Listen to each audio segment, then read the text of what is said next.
नमस्कार, सुप्रभात. सज्जन श्रोते, चिंतक, वाचक, पाठक, साधक हो. आज प्रकरण 3 कर्म विचार सुरू करीत आहोत. दोहा क्रमांक 68. कबीर चंदन परजला तीतर बैठा माही, हम तो दाझत पंख बिना तुम दाजत को काही. चंदन वृक्षागी मध्ये जळे तीतर त्यावरी बैठे, विना पंख वृक्ष जळे परी पंख सुनी तीतर कान उडे. कबीरजी म्हणतात, आगीमध्ये चंदन वृक्षाची राख होत आहे आणि ती होत असताना तीतर म्हणजे त्यावर होला, तीतर म्हणजे होला, त्यावर तीतर किंवा होला पक्षी बसून आहे. अशा वेळी तो वृक्ष तीतराला म्हणतो, अरे बाबा पंख नसल्या. अशा वेळी तो वृक्ष तीतराला म्हणजे होला पक्षी आहे त्याला म्हणतो, अरे बाबा पंख नसल्याने आम्हाला आमचा देह भस्मीभूत होताना पाहण्याखेरीज गत्यंतर नाही. तुला तर पंख असूनही तू अन्यत्र उडून न जाता का आगीच्या भक्ष्यस्थानी पडतोस. तीतर पक्षी त्याला होला किंवा कवडा म्हणतात आणि तो चंदन वृक्षाचा लोभी असतो. इतका काही त्या लोभी असतो की चंदन वृक्ष जरी जळला तरी तो त्यावरून उडत नाही. तर तो चंदन वृक्ष म्हणतो की बाबा आम्हाला पंख नाहीत, त्यामुळे आम्हाला जळण्यापासून पर्याय नाही. मग तू का बरं पंख असून सुद्धा इथून उडून जात नाहीस, असं तो म्हणतो. याचा अर्थ एवढाच आहे की जीव वाचवायचं साधन असून जर तो होला किंवा तीतर पक्षी उडत नसेल तर ते त्याचं जे कर्म आहे ते कर्मच त्याच्या मृत्यूला कारणीभूत होतो. तर हे कर्म विचार असं प्रकरण 3 सुरू आहे. त्यातील हा 68 नंबरचा दोहा आहे. 69. काला मोह करू धर्म का आदर लावू आग, लोभ बडाई छांडी के राचू गुरु के राग. माये धिन कर्म टाकुनी सन्मानासी चूड लावू, लोभ मोह फेकून देऊनी गुरुवाणी नित गुंजत राहू. षटविकारग्रस्त मायावी कर्मांचे तोंड काळे करू आणि मान सन्मानाला देखील चूड लावू. सारे लोभमोह फेकून देऊन आम्ही नित्य गुरु आणि प्रेमाने आळवीत राहू. यातच जीवन मुक्ती आहे. म्हणजे गुरुची वाणी आळवण्यात आणि त्याच्यामध्ये रमण्यात हे जे सत्कर्म आहे त्याच्यातच जीवनाची मुक्ती आहे. 70 क्रमांकाचा दोहा. काया खेत किसान मन पाप पुण्य दो बीव, बोयालू नाही आपणा काया कस काय जीव. शरीर शेत मन शेत करी पाप पुण्य हे बीज, पेरे त्याची उगवे जगी या जाणून घ्यावे गुज. शरीर किंवा काया म्हणजे शेत असून मन शेत करी आहे. पाप पुण्य रूपी कर्मे बीज आहे. उत्तम कर्म उत्तम फळ आणि माया मोहग्रस्त कर्म नीच फळ देणारे निश्चित समजावे. वाईट कर्माचे शल्य जीवाला बोचल्याखेरीज कधी राहत नाही. कर्म तैसे फळ उत्तमाचे उत्तम आणि अधमाचे जीव संकटात टाकणारे. कर्म तैसे फळ उत्तमाचे उत्तम फळ आणि अधमाचे जीव संकटात टाकणारे हेच खरे तर गुज किंवा रहस्य आहे. 71 क्रमांकाचा दोहा. कबीर कमाई आपनी कबहू न निष्फल जाय, सात समुद्र आडा पडे मिले आघाडी आय. आपुले कर्म निष्फळ न जाई कबीर सांगत राही, सात समुद्रा पार जाई तरी तेथेही ते येई. जीवाचे कर्म कधी निष्फळ जात नाही. कर्म करून साता समुद्रापार जाऊन जीव लपून बसला तरी तेथेही त्याला ते मिळतेच मिळते. एखादे वाईट कर्म करून माणूस अगदी दूरवर कोठेही निर्जन ठिकाणी जाऊन लपला तरी त्याचे कर्म आणि त्या कर्माचे यथायोग्य फळ माणसासोबतच सुप्तावस्थेत असते. योग्य वेळी ते वर येऊन त्याला भोगावे लागतेच लागते. या कर्मफळाला नशीब म्हणतात जे अटळच असते. 72. कबीर सजडे ही जडा झूठा मोह पार, अनेक लुहारे पचिमुये उजडत नाही लगार. माया मोह पाशी गुंतून मूर्ख अडकत राही, ज्ञानी जन बहु खटपट करती परी नये तो बाहेरी. कबीरजी म्हणतात की माया मोहरूपी शृंखला इतक्या काही दणकट व बळकट असतात की त्यातून बाहेर काढण्यासाठी कित्येक ज्ञानोपदेशक लोहार बनून घाव घातल्याप्रमाणे अज्ञानावर तीव्र शाब्दिक ज्ञानाचे प्रहार करीत असूनही त्यांचा काहीच परिणाम होत नाही. मूर्ख आहे तिथे व तसाच आपल्या मूर्खतेच्या पाशात जणू काही तो स्वर्गातच रमत असल्यामुळे अडकून राहतो. तो अनेक ज्ञानी माणसांना पचवून त्यांना खाऊन टाकून आपल्या मूर्खांच्या नंदनवनात मजेत राहतो. 73 क्रमांकाचा दोहा. करे बुराई सुख चहे कैसे पावे कोय रोपे पेड बबूल का आम कहाते होय. करी वाईट परी इच्छी सुख तरी कसे कुणा ते मिळे बाभूळ रोपण करुणी कैसे आम्रफला ते मिळवे. कुकर्म करून कधी भले होऊच शकत नाही. वाईट कर्मे सुखप्राप्ती करून देणे शक्य नाही. ज्याप्रमाणे बाभूळ वृक्ष लावून त्यापासून मधुर आंबे मिळणे केवळ अशक्य आहे. जह यह जियरा पगुधरे बखत बराबर साथ जो है लिखा नसीब में चले न अविचल बात.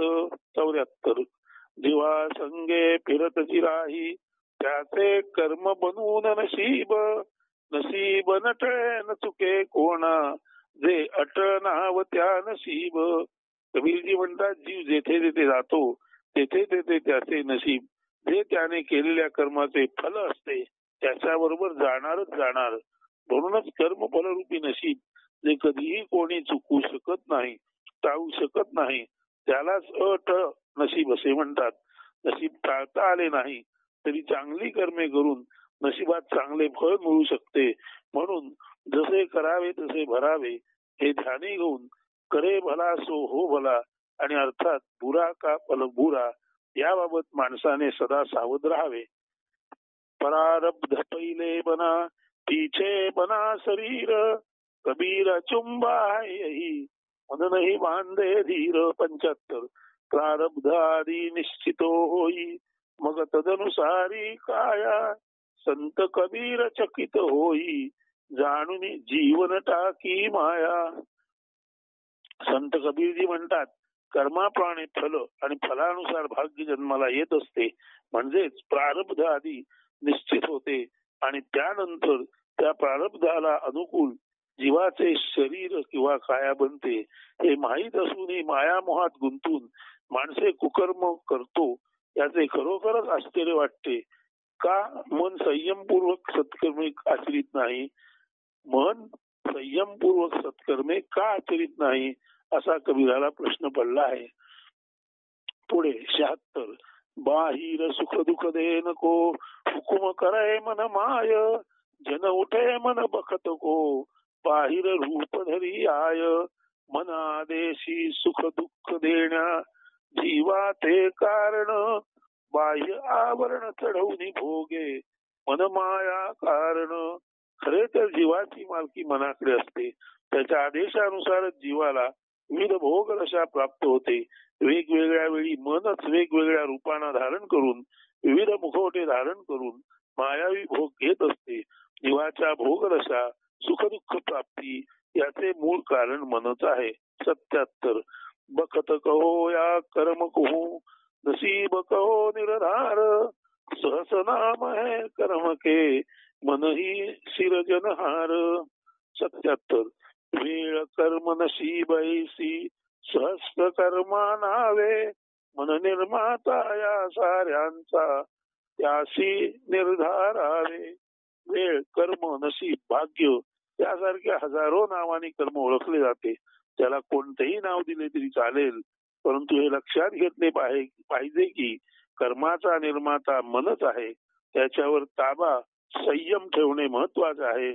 सरते शेवटी कर्मानुसारी सुख दुःख निर्माण होत असल्याने फलप्राप्ती होत असल्याने मनाचे निर्धारण संयमन महत्वाचे ठरतेच ठरते. 78 तिने बिना उपाय कछु देव कबहू नहीं देत खेत बीजे बोवे नहीं तो क्यों जामे खेत विना कष्ट प्रयत्नाविण देवन देई काही बीज न पेरता शेतामध्ये कैसे पीक ते घेई. विना कष्ट प्रयत्नाविण अनायसे देव कधीच कुणालाही काही देत नाही.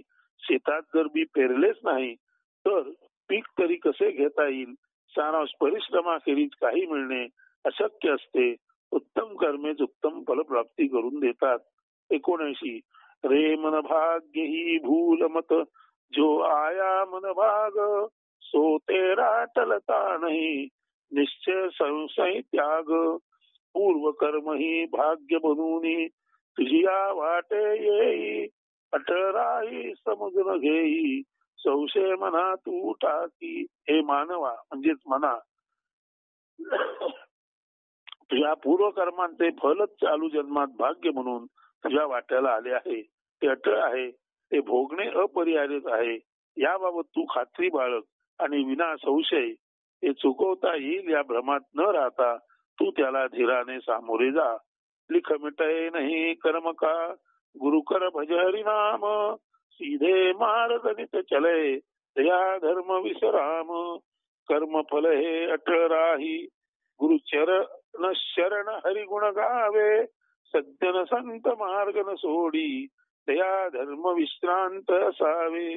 कर्मफल भोग अटळ आहे ते समजून नेहमी गुरुचरणांशी तन्मय असावे आणि परमेश्वराचे गुणगान करावे.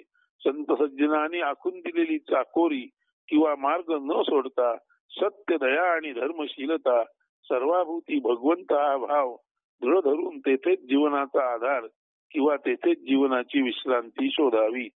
81 चहे आकाश पाताल जा फोडी जाहू ब्रह्मांड कहे कबीर मिटही नहीं दे. चहे नीट ऐका. चहे आकाश पाताल जा फोडी जाहू ब्रह्मांड कहे कबीर मिटी है नहीं देह धरे का दंड. आकाशाची उंची गाठी पाताळाची खोली ब्रह्मभेदुनी पारही जाई परी देह धारणा राही. भले आकाशाची उंची गाठ किंवा पाताळाची खोली मोज, आकाश पाताळ एक कर किंवा ब्रह्मभेदून त्याही पलीकडे जा. हे म्हणा, पूर्व कर्मानुसारी अटळ असलेली देहधारणा तुला करावीच लागेल. देहदंडाची म्हणजे देह धारण करणे हाच दंड किंवा शिक्षा. आवर्तने थांबणे अशक्यच आहे. म्हणजे देह धारण करणे केवळ अशक्यच आहे.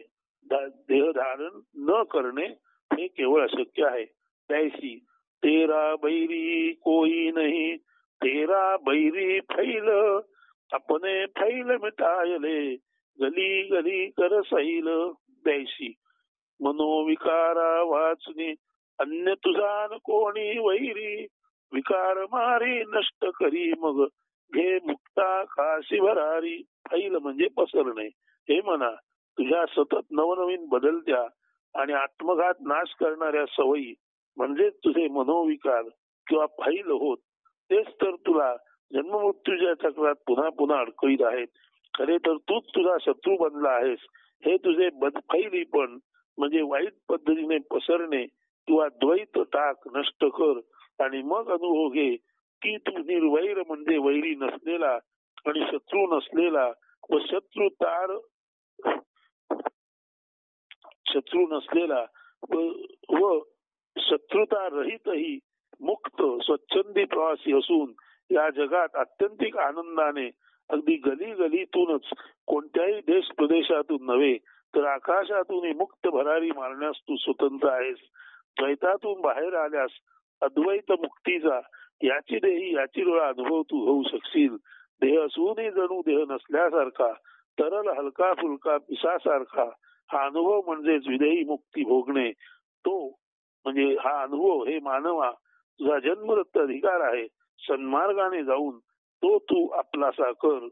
त्याशी दुख लेने जावय नाही आवय आचा बूच सुख का परा होयगा दुःख करेगा कूच.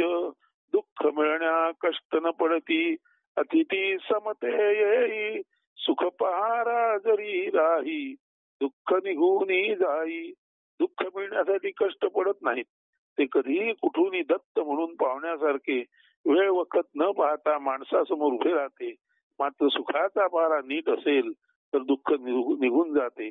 सारांश मनाची प्रवृत्ती किंवा कल वाईट आकडे अधिक असल्याने त्या दुष्प्रवृत्तीमुळे दुःख सहजासहजी मिळते. मात्र सन्मार्ग वाटचाल दुर्मिळ असल्याने सुखही अपवादानेच मिळते. जर कोणी अतीव दक्षतेने सन्मार्ग अनुसरील तर अशा सन्मार्ग म्हणजे सुखाच्या पहाऱ्यात दुःख राहणे अशक्य ठरते व ते निघून जाते. सन्मार्ग म्हणजे सुख, अन्यथा दुःखच दुःख. प्रकरण 4. कर्म न जाय निष्फळ, म्हणजे कुठलंही कर्म विना फळ राहत नाही. तर ते काय पुढे ऐका. पुढचा दोहा 84. प्रकरण 4 दोहा क्रमांक 84. करणी बिन कथनी कथय गुरुपद लहे न सोय, बातो के पकवान से धीरा नाही कोय. उक्ती समजरी कृती न राहे तरी गुरुपदा प्राप्त न होसी, मिष्टान्नाची नावे घेता क्षुधा तृप्ती न हो कोणासी. ज्याची कृती उक्तीवर हुकूम नसते तो गुरुपदाच्या प्राप्तीसाठी योग्य ठरत नाही. उक्ती कृती मेळ ज्याचे ठाई असतो तो मात्र वंदनीय गुरुरूप असतो. बोले तैसा चाले, बोलल्याप्रमाणे जो वागतो त्याची वंदावी पाऊले असे संतोषन आहे. केवळ गोडधोड पदार्थांची नावे घेऊन तोंडाला पाणी जरूर सुटेल, मात्र प्रत्यक्षात अन्न पदार्थ भक्षण केल्याखेरीज कुणाची भूक भागत नाही, तृप्ती समाधान यांची प्राप्ती होत नाही. म्हणून श्रीखंड म्हणून श्रीखंड खाल्ल्याचा आनंद मिळत नाही, प्रत्यक्ष तो खाण्याचा योगच यावा लागतो. 85. करणी गर्व निवारणी मुक्ती स्वार्थी सोय, कथनी तजी करणी करे तब मुक्ता हल होय. मोक्ष हेतू उत्तम कार्य संपादी परी गर्वन त्याचा धरी, शब्द टाकुनी मार्ग क्रमिता मोक्ष संभव तरी. उत्तम कार्य कृती करा, आत्महित हाच त्यामध्ये एकमेव हेतू असावा. स्वरूप स्वार्थ नीट समजून उत्तम कृती केली तर त्याबाबत अहंकार बाळगता कामा नये. शब्द टाका, इतरांना उपदेश वर्ज समजा आणि मोक्षपद प्राप्ती केवळ उत्तम कृतीद्वारे संभाव्य आहे हे समजून योग्य मार्गावर अग्रेसर असा. मोक्ष प्राप्ती केवळ आणि केवळ उत्तम कृतीनेच होऊ शकते हे तुम्ही आम्ही सर्वांनी नीट समजून घ्यावे. 86. करणी बिन कथनी कथय अज्ञानी दिन रात, कुकर समभुंकत फिरे सुनी सुनाई बात. 86. विना कृती केवळ उक्ती निशिदिन करीत राही, सांगो वांगी बोल बोले श्वान समभुंकित राही. उत्तम आचरणाखेरीज केवळ इतरांना ज्ञानाच्या उपदेशाच्या गोष्टी सांगत जो रात्रंदिन वेळ व्यर्थ घालवीत फिरतो तो सांगो वांगी किंवा ऐक्यू माहिती इतरांना ज्ञान म्हणून देऊ इच्छिणारा बोल घेवडा मूर्खच असतो. गल्लीतील कुत्री जशी सतत भुंकत राहतात तसाच तो निरर्गल अर्थशून्य बोलणारा असतो. या वचनाचा किंवा या दोह्याचा विचार सर्वांनीच करून आपल्या अंतःकरणात त्याचा अर्थ समजून घेणे अत्यंत आवश्यक आहे. 87. कबीर करणी आपणी कबहू न निष्फल जाय, सात समुद्र आडा पडे मिलय अगाऊ आय.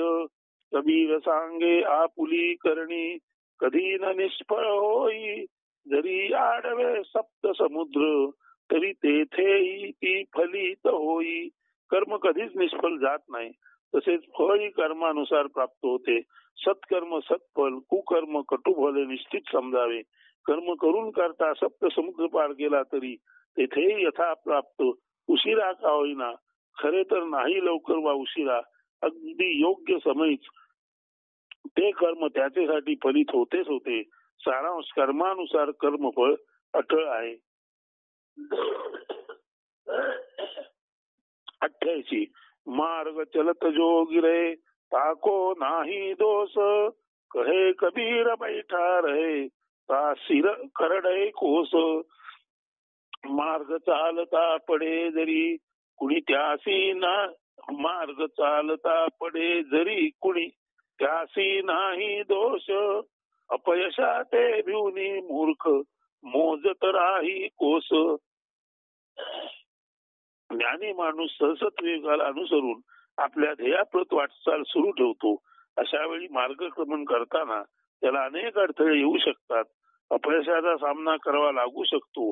मात्र ध्येयाप्रत चालणारा पडला तरी त्याला दोष देणे योग्य नाही, त्याला दोषी म्हणता येणार नाही. मात्र इच्छित जागी जाण्यासाठी आवश्यक असलेला प्रवास सुरू न करताच एखादा मूर्ख केवळ एकाच जागी बसून अंतर मनातल्या मनात मोजत राहील तर त्याने प्रवासच सुरू न केल्याने ध्येय प्राप्ती केवळ अशक्यच राहते. सारांश, मार्गक्रमण महत्वाचे असते, यशापयश तितके महत्वाचे नसते. मात्र मार्गस्थ न होणे, वाट न चालणे ही मूर्खताच आहे, हा अपराध किंवा दोषच आहे. 89. श्रम ही ते सब कुछ बने, बिन श्रम मिले न काही. सीधी अंगुली घी जम्मो, कबहू निकसै नाही. श्रम साध्यते सारे राही, विनाश्रम मिळे न काही. बोटवा कवी तरीच येई, घट्ट तूप बाहेरी. त्या भौतिक जगात कुणालाही काही विनाश्रम प्राप्त होऊ शकत नाही. सारे काही श्रमसाध्य कष्टसाध्य नसते. बरणीत घट्ट होऊन साकळलेले व जाम झालेले तूप बाहेर काढण्यासाठी बोट वाकडे करावेच लागते. सरळ बोटाने ते बाहेर येऊ शकत नाही. म्हणजेच तूप काढायचं असेल तर नाईलाजाने का होईना पण वाकडं बोट केल्याशिवाय ते बाहेर काढता येत नाही. सारांश, कुठलीही गोष्ट श्रमसाध्यच आहे. मग त्यासाठी कितीही कमी किंवा जास्त, कितीही कठोर किंवा सौम्य, पण श्रम हे करावे लागणारच लागणार. 90. श्रोता तो घरही नाही, वक्ता बकाई सो बाद. श्रोता वक्ता एक घर तब, कथनी का स्वाद. श्रोता नसता वक्ता बोले, तरी बोलते फोल. श्रोता वक्ता एके जागी, तरी बोल न मोल. विना श्रोता वक्ता काय बोलणार, आणि तो बोलला तरी ऐकणारा नसल्याने ते फोलच ठरणार. बोल होती फोल. मात्र श्रोता वक्ता एके जागी एके समयी असतील तर त्या बोलांचे मोल फार मोठे असते. बोल ठरती अनमोल. हा दोहा तुम्हा आम्हा दोघांच्याही दृष्टीने अत्यंत महत्वाचा आहे. 91. करणी कारजमानही, कथनी मेरू समान. कथता कथता बकता मर गया, मूढक मूढ जान. बोल बोले पर्वता परी, तुती धूली कणसमयी नाही. सांग सांगता बोल बोलता, व्यर्थ अज्ञानी मरुनी जाई. 91. खंडीभर बोलणे पण तू त्या समान कणभरी आचरण नसणे, या अशा मूर्खतेत बुडून आयुष्यभर केवळ बोलून बोलूनच अज्ञानी लोकांचे जीवन व्यर्थ जाते. ते जगात येतात आणि मरून जातात, बस एवढाच त्यांच्या जगण्याचा अर्थ. केवळ सारे शून्य. 92. जैसी करणी जासू की, तैसी भुगते सोय.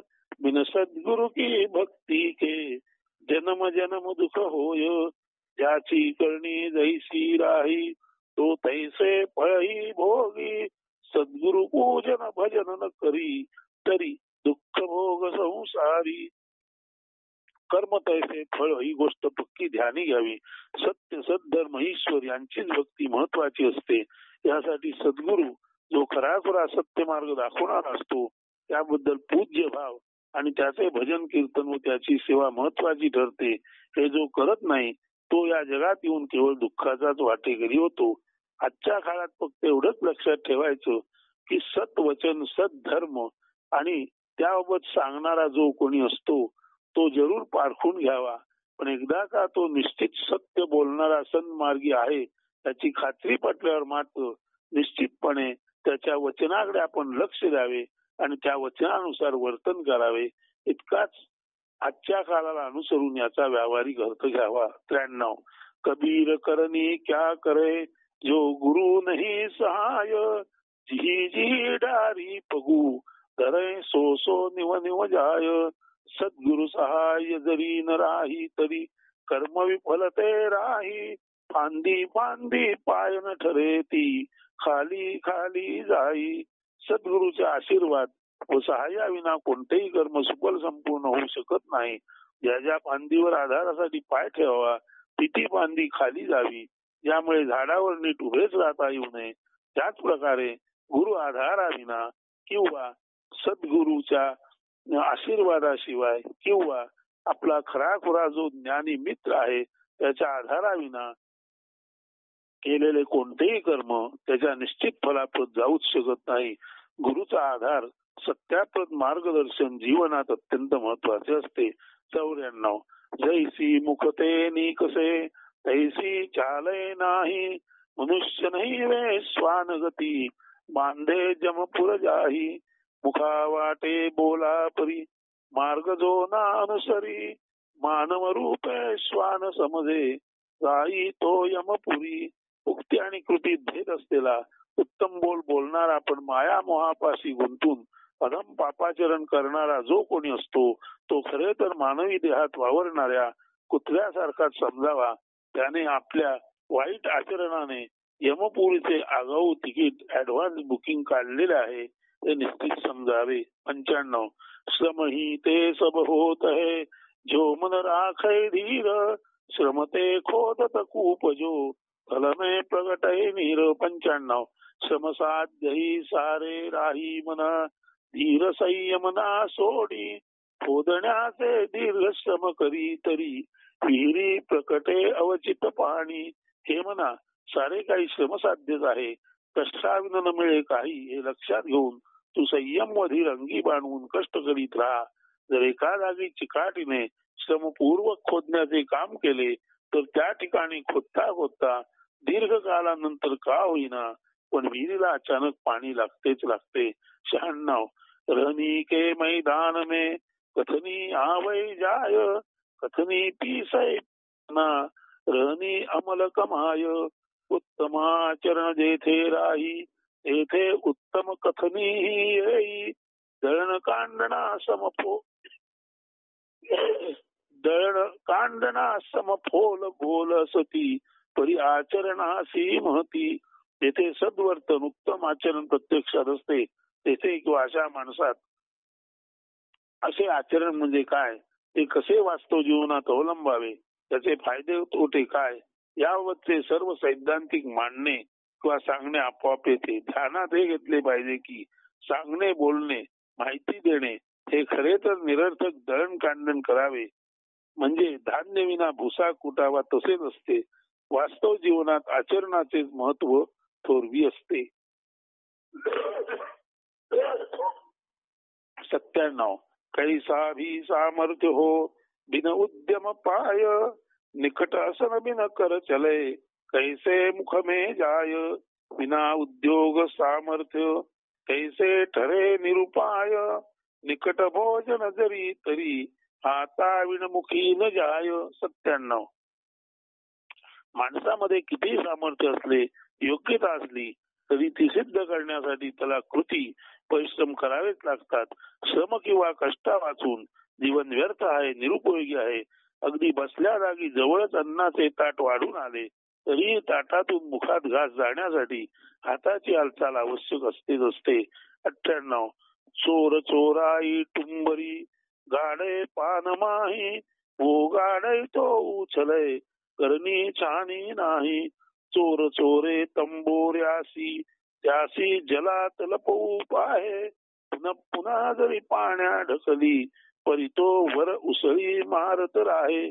चोराने तंबोरा चोरला आणि त्याला पाण्यात लपवण्याचा प्रयत्न केला तरी तंबोऱ्याचा वाटोळा भोपळा म्हणजेच तंबोरा कितीही पाण्यात खोलवर दाबला तरी वर यायचा तो येतोच. जलपृष्ठावर तरंगतो. सारांश आपले कर्म जे असते ते निश्चितपणे कधी ना कधी फळाला येतेच. कर्म दडवता येत नाही तर तेच कर्म फळरूपे आपणाला भोगावेत लागते. 99 जब तू आया जगत में लोग हसे तू रोय ऐसी करनी ना करो पीछे हसे सब कोय जन्मा येता मानव रडतो परी आप्त स्वकी हसती ऐसे काही न करी जगती तू जाता जन हसती. मूळ जेव्हा जन्माला येते तेव्हा ते रडत असते मात्र त्याचे आप्त स्वकीय नातेवाईक व इतर मित्रमंडळी आनंदाने हसत असतात. आई वडिलांसाठी अपत्य संभवाचे हसू असते आई वडिलांसाठी अपत्य संभवाचे आनंदाचे हसू असते ते, इतरांसाठी ते नवसृजनाचे हसू असते. मात्र या नव्याने जन्माला आलेल्या मुलाने पुढे जाऊन आपल्या आयुष्यात सत्कर्म करणेच महत्वाचे असते. जर माणूस म्हणून तो कुकर्मी निघाला तर त्याच्या मृत्यूनंतर सर्वजण त्याची चेष्टा कुचेष्टा करतात व त्याला निंदा व्यंजक दूषणे लावतात, ती उपरोधिक असतात. कबीरजी म्हणतात, बा मानवा, तुझ्या मृत्यूनंतर तू इतरांच्या दृष्टीने अधपतित होऊ नकोस. तुझ्या जाण्याने त्यांना वाईट वाटले पाहिजे, आनंद होता गमा नये. म्हणून मूल जन्माला आले तेव्हा सर्वजण हसत असले तरी तेच मूल पुढे उत्तम कार्य करून निवर्तले तर त्याबाबत लोकांना दुःख वाटते. मात्र असे झाले नाही. जन्माला येऊन जेव्हा लोक आनंदली, तेच मूल गेल्यानंतरही त्यांना आनंद झाला तर ओळखावे की त्या मुलाने जन्माला येऊन चांगलं कृत्य न केल्यामुळे त्याच्या जाण्याने लोकांना आनंदच झाला आहे. म्हणून जन्माला येताना जरी आपले नातेवाईक किंवा मित्र आनंदले असले तरी आपण असं काहीतरी उत्तम कर्म करावं की आपण या जगातून गेल्यानंतर आपण म्हणजेच एक चांगला माणूस निघून गेल्याचं दुःख सर्वांना होईल. तर अशा तऱ्हेने प्रकरण 4 99 दोह्यापर्यंत आज आपण येऊन थांबलेलो आहोत. प्रकरण 5 महाप्रतापी काम. काम म्हणजे वासना. तर वासना कशी महाप्रतापी असते हे प्रकरण 5 मध्ये आहे. त्याचं निरूपण आपण उद्यापासून करू. आज येथेच थांबू. अस्तु. धन्यवाद.